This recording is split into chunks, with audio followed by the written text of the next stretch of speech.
ظالم شوہر کے ظلم اور تنگدستی سے نجات کا وظیفہ۔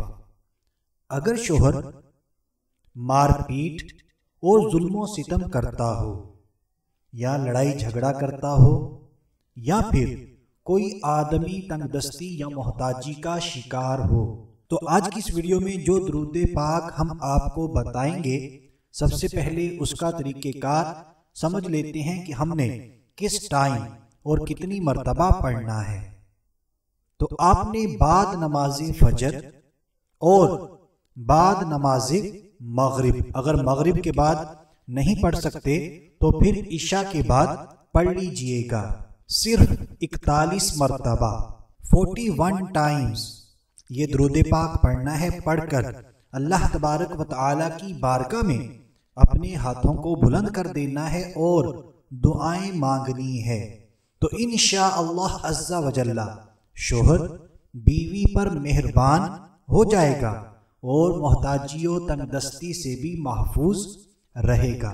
تو آئیے دوستو اب اس درود پاک کو بالکل توجہ کے ساتھ سن لیتے ہیں، لیکن اس سے پہلے میں آپ سے ریکویسٹ کروں گا، اگر آپ چاہتے ہیں ہمیں اسی طرح اچھی ویڈیوز ملتی رہیں تو آپ کے اپنے چینل نالج پاور کو ویڈیو کے نیچے ہی ریڈ کلر کا جو سبسکرائب کا بٹن ہے اس پر کلک کر کے اس کو وائٹ کرتے ہوئے اس چینل کو سبسکرائب کر لیں، اور اسی طرح سبسکرائب کے بٹن کے آس پاس کہیں پر بھی بیل آئیکن یعنی گھنٹی کا نشان موجود ہوگا، اس پر کلک کر کے نوٹیفیکیشن کو آن کر دیجئے تاکہ ہماری آنے والی ویڈیوز آپ کو بآسانی ملتی رہیں۔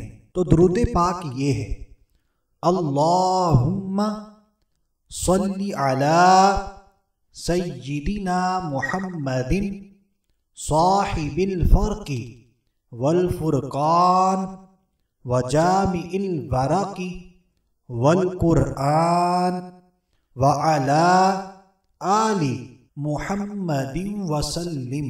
ترجمہ: اے اللہ رحمت نازل فرما ہمارے آقا صلی اللہ تعالی علیہ وآلہ وسلم پر، جو صحیح اور غلط کے درمیان فرق کرنے والے اور حق و باطل کے درمیان فیصلہ کرنے والے ہیں، اور مصحف کے اوراق جمع کرنے والے اور قرآن والے۔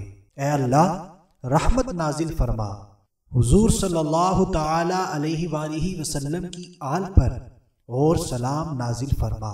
تو دوستو امید کرتے ہیں ہماری آج کی ویڈیو، ہمارے آج کے وظائف آپ کو اچھے لگے ہوں گے۔ اگر واقعی اچھے لگے ہیں تو ہماری ویڈیو کو لازمی لائک کر دیں اور مسلمانوں کو فائدہ پہنچانے کی نیت سے اس ویڈیو کو جلدی شیئر کر دیجئے۔ ابھی کے لیے اتنا ہی، اگلی ویڈیو تک کے لیے اجازت چاہتے ہیں۔ اپنا خیال رکھیے گا، ہنستے مسکراتے رہیے گا۔ اللہ حافظ۔